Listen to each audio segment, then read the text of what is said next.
أما بعد فأعوذ بالله من الشيطان الرجيم بسم الله الرحمن الرحيم إن ينصركم الله فلا غالب لكم وإن يخذلكم فمن ذا الذي ينصركم من بعده وعلى الله فليتوكل المؤمنون صدق الله مولانا العظيم. بارگاہ رسالت محاب صلی اللہ علیہ وسلم نے درود پاک کا ہدیہ پیش کریں. اللہم صلی علی سیدنا و مولانا محمد معدن الجود والکرم وآلہ واصحابہ الکرام وابنہ الکریم وبارک وسلم صلاة دائمتا سرمدا ابدا. ناظم اجلاس نے جو کچھ بھی کہا میرے متعلق سچ ہے، اور میں یہی عرض بھی کرتا ہوں یا رسول اللہ، تیرے عشق کی بدولت مجھے زندگی ملی ہے. تیرے عشق کی بدولت مجھے زندگی ملی ہے. میری بات بن گئی ہے تیری بات کرتے کرتے. میری بات بن گئی ہے تیری بات کرتے کرتے. اور اب ہے جو زندگانی باقی یہ ارادہ کر لیا ہے. ہے جو زندگانی باقی یہ ارادہ کر لیا ہے. تیرے منکروں سے آقا میں مروں گا لڑتے لڑتے.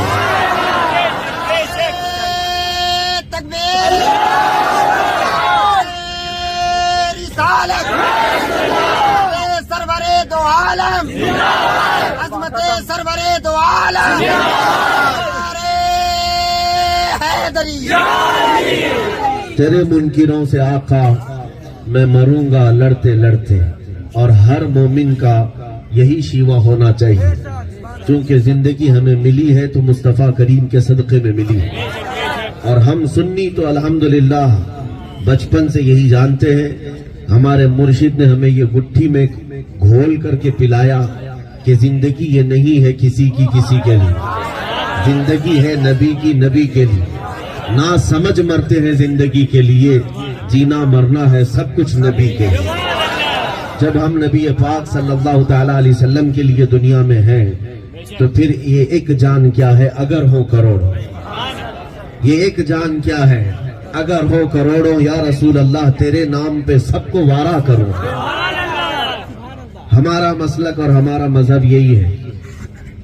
سب سے پہلی چیز آپ کو میں یہ بتاؤں، اپنی زندگی میں فرسٹ پرائیوریٹی، سب سے اہم چیز کوئی ہونی چاہیے مسلمان کے لیے تو مصطفیٰ کریم صلی اللہ علیہ وسلم کی عزت ہے. اقبال نے کہا ہے آبرو ما زنا میں مصطفیٰ است. ہم سب کی جو عزت ہے وہ میرے مصطفیٰ کے نام سے وابستہ ہے. اگر وہ نام سلامت ہے تو سب کی عزت سلامت ہے. اور اگر نبی کریم صلی اللہ علیہ وسلم کی طرف انگلیاں اٹھتی ہیں تو تمہارا وجود بھی خطرے میں ہے. اور یہ ہم آج جیتی جاتی تصویروں کے ساتھ دیکھ رہے ہیں، اپنی آنکھوں کے ساتھ دیکھ رہے ہیں. جو حالات ہم پر آئے ہوئے ہیں یہ صرف اور صرف شامت اعمال ہی نہیں بلکہ نبی پاک صلی اللہ تعالی علیہ وسلم کی عزت کے متعلق اگر امت نے ہلکے پن کا احساس کیا تو پھر ہماری عزتیں خطرے میں ہیں.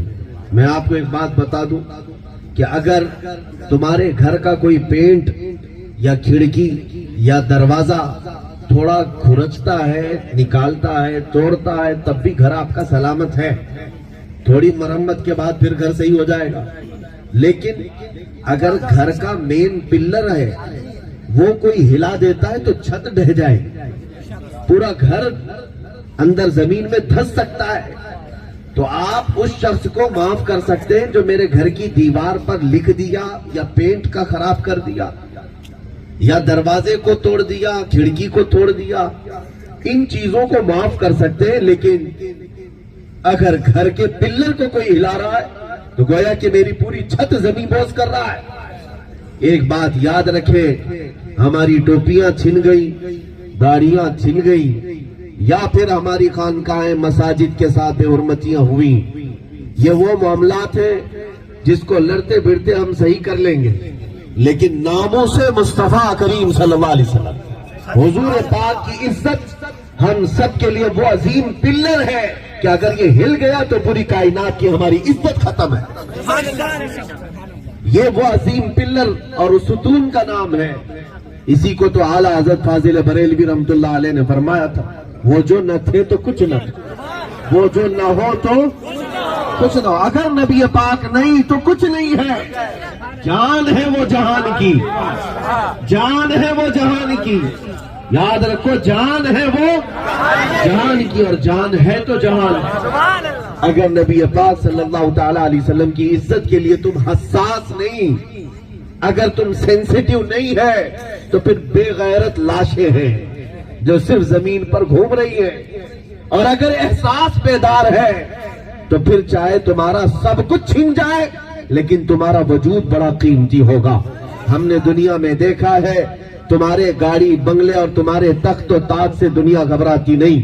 تم بہت ساری تنظیمیں, بہت ساری اپنے لیے فوج تیار کر لو, اپنے لیے بہت طاقت تیار کر لو, کچھ بھی کر لو, اس سے تم کسی کے دل پر ہیبت نہیں ڈال سکو گے, اس سے تم کسی کے اوپر رعب نہیں ڈال سکو گے.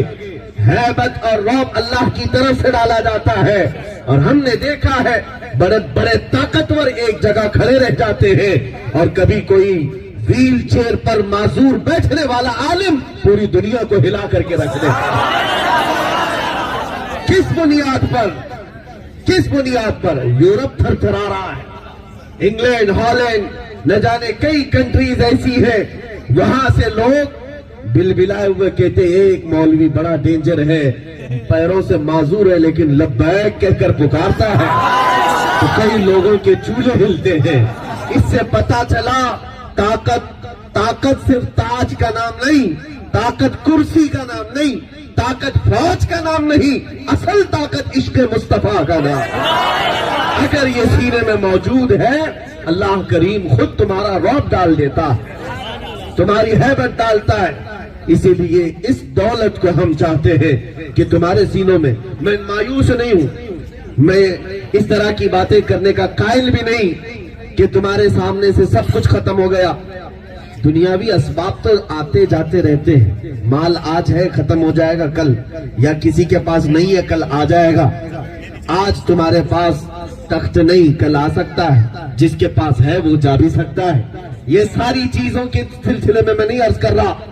تمہارا مسئلہ یہ ہے کہ اگر تمہارے سینوں میں جو دبی ہوئی چنگاری ہے عشق مصطفیٰ کی, اگر یہ تھوڑی سی اس کی لو بڑھ جائے اور یہ چنگاری شعلہ بن جائے, بس پھر کسی اور طاقت کی ہمیں ضرورت ہی نہیں, پھر کسی طاقت کی ضرورت نہیں. اس لیے کہ تاریخ میں ہم نے پڑھا ہے, دیوان گانے عشق محمد کو دیکھ کر گھبرا گئی ہے گردش دورہ کبھی کبھی, گردش دورہ بھی گھبرا گئی. وہ کون سی طاقت تھی جو بدر کے میدان میں نہتے 313 تھے, جن کے پیروں میں چپل بھی نہیں تھے اور ہاتھوں میں تلواریں بھی نہیں تھی, لکڑیاں لے کر لڑ رہے تھے, لیکن 1400 سال سے آج تک تاریخ اس بات کی گواہ ہے کہ 1000 سے زیادہ لوگوں پر انہی 313 لوگوں کو رب ذوالجلال نے ایسا غالب کیا کہ دنیا کی تاریخ میں موجود ہے. وہ بدر کا واقعہ بھی, احد کا واقعہ بھی, خیبر بھی, اور سب سے بڑھ کر کے پوری دنیا کو ہلا دینے والا واقعہ کربلا کا میدان بھی دیکھا ہے. 79 لوگ تھے لیکن باقی 22,000 بھی بڑی تعداد کے ساتھ اسلام کا کچھ ختم نہ کر سکے. آج بھی نام حسین زندہ ہے یا نہیں؟ گھر گھر زندہ ہے. میں آپ سے یہی کہتا ہوں, یہ دولت ہر زمانے میں ہمارے پاس نہیں ہے, وہ عشق مصطفیٰ کی دولت. سلطان صلاح الدین ایوبی صرف 12,000 کا لشکر لے کر میدان میں اترا تھا. یہ وہ وقت تھا جب 4 لاکھ صلیبی لوگ مقابل میں آئے تھے. 4 لاکھ 12,000 کے مقابل میں. صلاح الدین نے اپنے فوجیوں سے پوچھا کیا کیا جائے.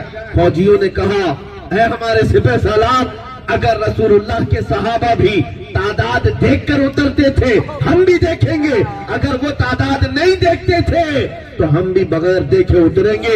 اس لیے کہ ہمارا یقین تلواروں پر نہیں, ہمارا یقین خالق تلوار رب ذوالجلال پر. وہی آیت میں نے تلاوت کی, ینصرکم اللہ فلا غالب لکم, اگر اللہ تمہاری مدد کرے کوئی غالب آ ہی نہیں سکتا, کوئی غالب نہیں آئے. وَإِن يَخْذُلْكُمْ, اور اگر وہ تمہیں گرا دیا رب تعالیٰ, فَمَنْ ذَا الَّذِي يَنْصُرُكُمْ مِنْ بَعْدِهِ, قرآن میں رب تعالیٰ فرماتا ہے پھر کون ہے اللہ کے بعد تمہاری مدد کر سکتا ہوں.